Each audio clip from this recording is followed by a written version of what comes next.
Então hoje eu vou fazer um formato de vídeo um pouco diferente para vocês não vão ver meu rosto, e vai ficar aí só o meu passeio de bike pela beira-mar de Florianópolis. Esse formato eu me inspirei um pouquinho nos vídeos do Baka Gaijin, que ele faz uns vídeos muito massa, mostrando uns vídeos em Tóquio, e pô, super bem editado. Não vai ficar do nível dele, mas vamos ver aí como é que sai.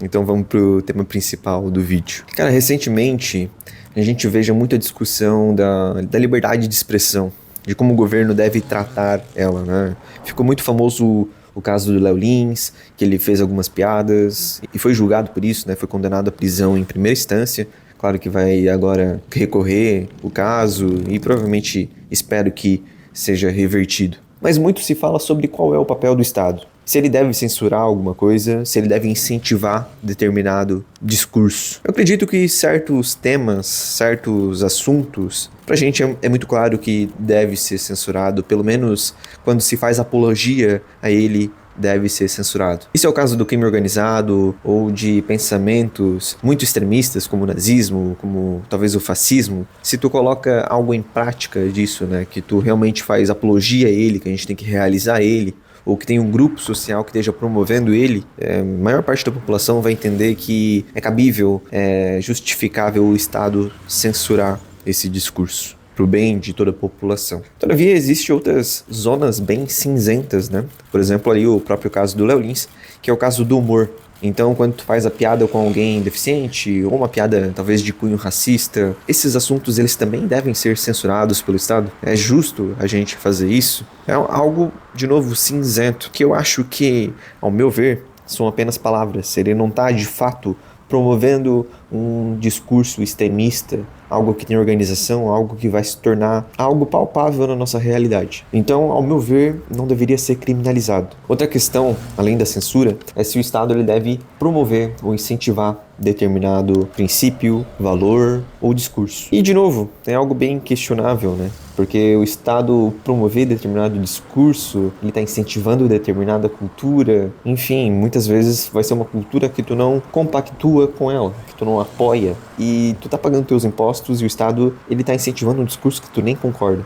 Então eu acho que aí tá muito do problema, porque o Estado, ele é algo geral, ele é algo para todos, que todos devem obrigatoriamente contribuir. Então quando a gente fala de censura ou de incentivo de discurso, é onde entra muito dessa questão polêmica. Embora o Estado hoje em dia já incentiva determinados discursos através da Lei Rouanet, que praticamente é uma medida populista que coloca muitos artistas em favor da opinião da situação, né, do governo que contrata eles. Mas o ponto que eu queria levantar hoje, que queria que vocês pensassem sobre, é que toda estrutura social, toda estrutura de organização de uma sociedade, de um grupo de pessoas, ele tem objetivos, ele tem princípios. Isso é claro quando a gente pensa numa estrutura familiar, quando a gente pensa num grupo de pessoas da igreja, de algum grupo que tu participe, de música, de algum hobby que tu faça, ou uma empresa. Todos esses grupos eles vão ter seus valores, seus princípios e seus objetivos. E vão ter uma cultura interna que compactue com isso, que fazem você chegar naquele objetivo, que mantenha a coesão entre todos os membros. E quando a gente fala do governo,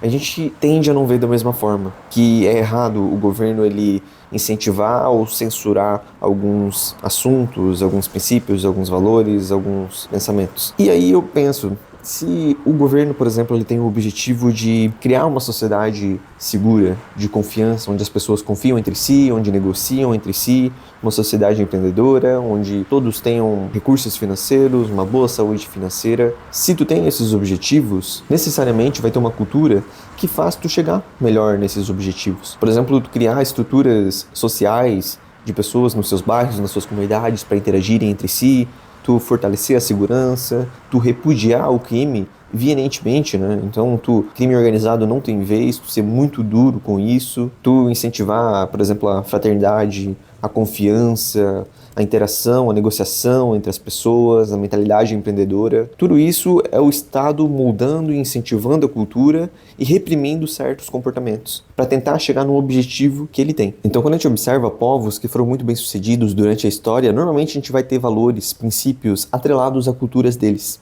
e que foram importantes para esse sucesso deles durante a história. Mas, quando a gente fala sobre o governo fazer isso, tem muita polêmica. E eu acho justo, né? Porque existem certos riscos, certos perigos que estão relacionados a isso. Porque, claro, quem é que vai incentivar isso? Quem é que vai decidir esses valores? É muito fácil de a gente dizer isso quando a gente está falando sobre os nossos valores, sobre quando a gente está no poder. Mas a partir do momento que tu faz isso, tu dá o poder do Estado de ele tomar esse cuidado. Então a gente pode ter abuso de poder, a gente pode ter um viés político de pessoas tentando, ok, já que eu controlo a cultura, então eu vou bloquear determinados discursos de serem feitos, eu vou censurar a minha oposição, quem diz o contrário de mim. E até certo ponto, quando tu começa a censurar muitos discursos, tem o efeito contrário, de quando algo é proibido, as pessoas, tá, mas por que é proibido? Então eu vou dar uma procurada naquilo ali, vou tentar estudar aquilo ali. Então é uma questão complicada. Primeiro porque tu dá muito poder pro governo. E tu dando muito poder pra ele, quando alguém bom está lá, ok, uma pessoa boa tem muito poder. Só que, ao mesmo tempo, nem sempre ela vai estar ali, né? Então várias pessoas podem chegar naquele poder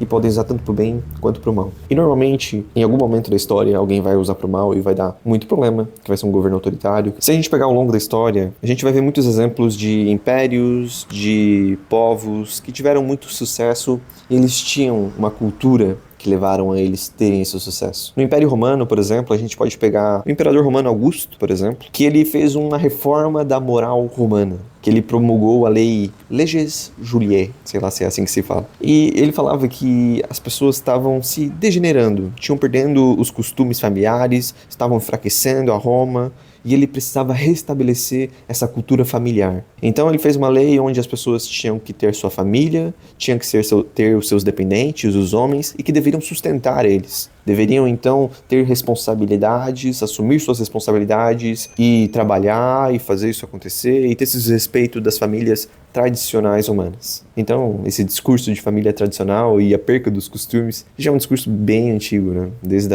do Império Romano. Resultado, claro, que teve muitos problemas, teve muita gente que não gostou dessas novas leis, de pessoas que agora teria que sustentar mais gente do que estavam acostumados. Então teve muitas revoltas e acabou algumas coisas sendo desfeitas dessa lei. Mas já mostra um cuidado dos princípios do Império Romano, dessa responsabilidade que o homem deveria ter de prover, de lutar pelo império, de ser responsável, de ter a sua função na sociedade. Na Grécia Antiga, por exemplo, se a gente pegar a questão de Atenas, principalmente ali no século V a.C., a gente tinha um governo que ele fomentava a cultura, né? Por meio ali do estadista Péricles, a Era Dourada de Atenas, né? Então a gente tinha um incentivo à arte, à arquitetura, à filosofia e o aprofundamento da democracia, que foi gerando diversas tradições, diversas situações que levaram a grandes filósofos como Sócrates, como Platão, posteriormente Aristóteles, porque era uma sociedade que tinha muita discussão, que as pessoas faziam sátiras, teatros sobre políticos, se questionavam sobre tudo, e isso era incentivado, fazia parte da cultura.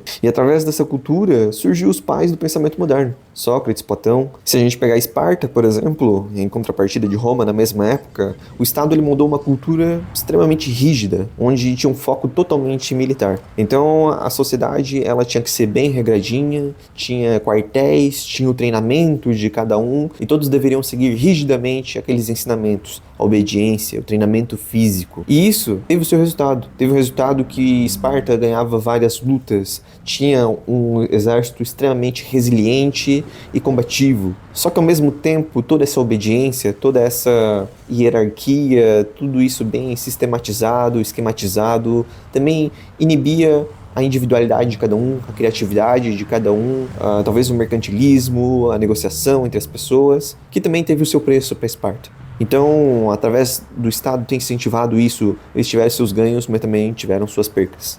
Enfim, claro, também tivemos outros exemplos históricos. A China Imperial, por exemplo, da dinastia Han, ela estabeleceu o confucionismo como ideologia oficial do Estado. Então ela promovia valores de lealdade, respeito familiar, educação, enquanto suprimia outras filosofias, enfim, dissidentes da época. E devido a essa influência filosófica na cultura chinesa, dessa dinastia, acabou influenciando toda a cultura chinesa por milênios. Então essa questão de respeito familiar, de educação, de lealdade, de ter esses tipos de valores, fazem parte hoje do que é a cultura chinesa. Justamente porque teve um incentivo dessa dinastia sobre essa corrente filosófica que era o confucionismo. E claro, aqui, enfim, desses exemplos que eu dei, não necessariamente eles são exemplos ruins, mas claro que a gente tem regimes totalitários também. Um exemplo clássico é a Alemanha nazista, ou a União Soviética, o fascismo de Mussolini.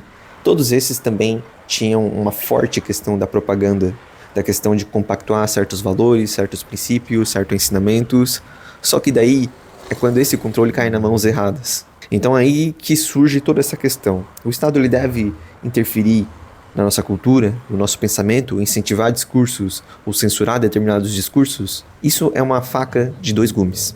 Exatamente por isso. Porque quem é que vai dizer o que é bom e quem é que vai dizer o que é ruim? É quem está no poder. Então, se a gente incentivar as coisas corretas, claro que nossos ganhos podem ser muitos grandes e podem ter efeitos de muito tempo na nossa cultura, sociedades únicas que avançam bastante. Só que se cair nas mãos erradas, a gente pode ter o nazismo, a gente pode ter uma União Soviética, a gente pode ter o fascismo, ou diversos regimes autoritários que a gente teve ao longo da história. Então, tem que ser tomado muito cuidado. E quando a gente fala de incentivar discursos, cultura, e quando censurar determinados outros, como é algo extremamente complicado, talvez tenha que ser com consensos públicos. Por exemplo, o crime organizado. Não, realmente o crime organizado não tem como. O terrorismo. Não, realmente o terrorismo não tem como. O nazismo não tem como. Então, talvez essas coisas sejam cabíveis censurar.